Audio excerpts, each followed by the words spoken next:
हरिपुर गांव में भोला नाम का एक गरीब नाव वाला अपनी पत्नी शोभा और 2 बच्चों के साथ रहता था। गांव के पास बहती नदी के पार भगवान शिव का एक प्राचीन मंदिर था। गांव के लोगों को नाव पर नदी पार ले जाना यही भोला की रोजी रोटी कमाने का जरिया था, पर इस काम के लिए उसे बहुत कम पैसे मिलते थे। भोला बड़ी मुश्किल से अपने परिवार का गुजारा करता था। एक बार जब वो रोज की तरह काम पर जाने ही वाला था कि तभी कोई उसे बुलाने आया। अरे भोला भैया, सेठ जी ने तुम्हें हवेली पर बुलाया। पता नहीं क्या काम होगा। अच्छा, आता हूँ। भोला सेठ जी से मिलने जाता है। आओ भोला, आओ। भोला, मैंने तुम्हें इसलिए बुलाया है कि सेठानी की इच्छा है कि आने वाली महाशिवरात्रि तक वो रोजाना नदी पार शिवजी के मंदिर दर्शन के लिए जाएं। मैं तो रोज जा नहीं पाऊंगा, अब यहाँ भी काम होते हैं। मैं चाहता हूँ तुम्हारी नाव पर सेठानी को रोजाना मंदिर लाने ले जाने की जिम्मेदारी तुम्हें सौंप दूं, पर ध्यान रखना सेठानी को किसी भी बात की परेशानी ना हो। ठीक है मालिक, मैं रोजाना सुबह आ जाया करूंगा।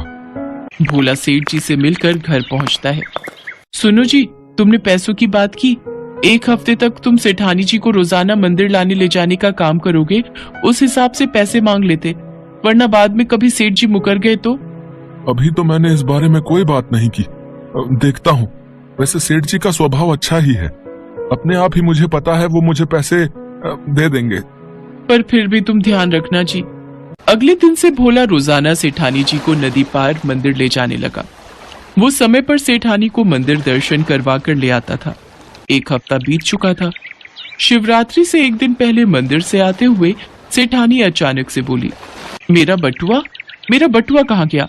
मेरे हाथ में ही तो था। मंदिर में मैंने पैसे चढ़ाए थे, तब तो मेरे हाथ में था। भोला, नाव में चढ़ते समय मुझे अच्छे से ध्यान है, मैंने तुम्हें अपना बटुआ पकड़ाया था। नहीं मालकिन, मैंने कोई बटुआ नहीं देखा। आपने तो मुझे ये प्रसाद और फूलमाला की थैली पकड़ाई थी। अब तो इस बात का फैसला हवेली में जाकर ही होगा। तुम जैसे चोर के साथ मुझे सेठ जी ने भेज दिया। मुझे अच्छे से याद है, मेरे बटुए में भरे हुए नोट देखकर तुम्हारी नीयत बिगड़ गई, इसलिए तुम मेरा बटुआ छुपा रहे हो। तुम मेरे आगे तो अपनी जुबान खोलोगे नहीं, मैं अच्छे से जानती हूँ, पर सेठ जी तुम जैसों को सीधा करना जानते हैं।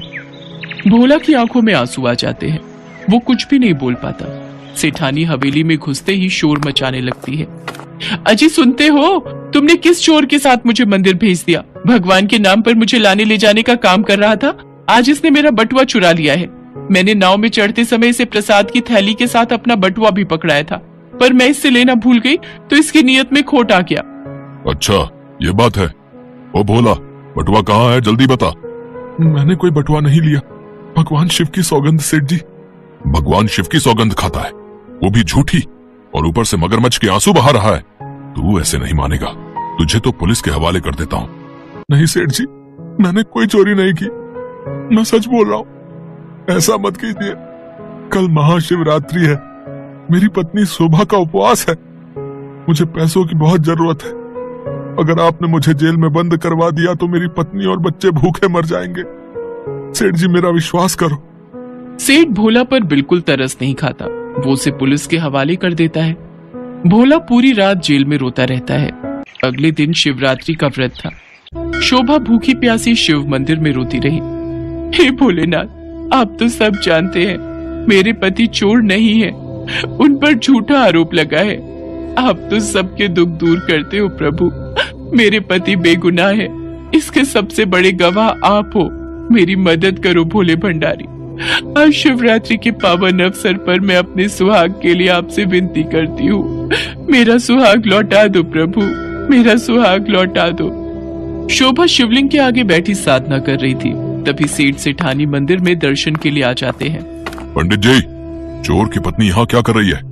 इसे मंदिर से निकाल कर बाहर फेंको। सेठ जी सही कह रहे हैं, पता नहीं, कोई भरोसा नहीं है, क्या पता मंदिर में दर्शन के बहाने मंदिर के चढ़ावे के पैसे ही चुराने आई होगी। तभी वहाँ एक बूढ़ा व्यक्ति आता है। पंडित जी, कल नदी किनारे कोई औरत प्रसाद की दुकान से प्रसाद खरीद रही थी।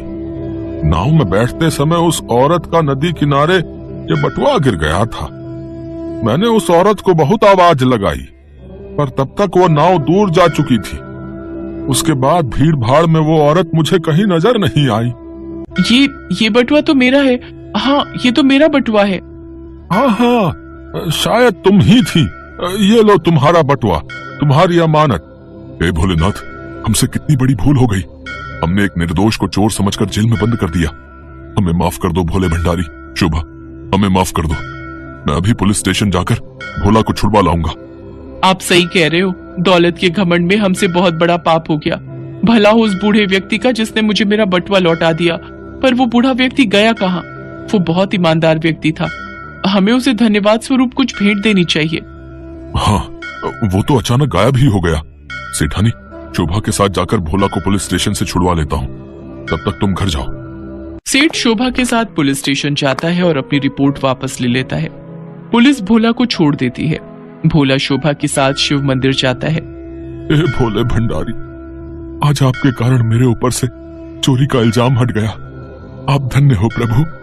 सुनो जी, वो बूढ़े बाबा कौन थे जो सेठानी जी का बटुआ लौटाने आए थे? मुझे तो लगता है भगवान शंकर साक्षात उन बूढ़े बाबा के रूप में धरती पर हमारी मदद के लिए ही आए थे। हे शिव शंकर, आपकी जय हो। भोला और शोभा अपने बच्चों के साथ मिलकर भगवान शिव की पूजा करते हैं। कैलाश पर विराजमान भोलेनाथ और माँ पार्वती मंद मंद मुस्कुरा रहे थे, क्योंकि बूढ़े बाबा बनकर ये लीला तो भोले भंडारी ने ही रची थी। अगले दिन सेठ जी भोला को उसके काम के सारे पैसे दे देते हैं। भोला खुशी खुशी पैसे लेकर घर लौट आता है। भगवान शिव शंकर की कृपा से उस दिन के बाद भोला को कभी भी पैसों की कोई तंगी नहीं होती।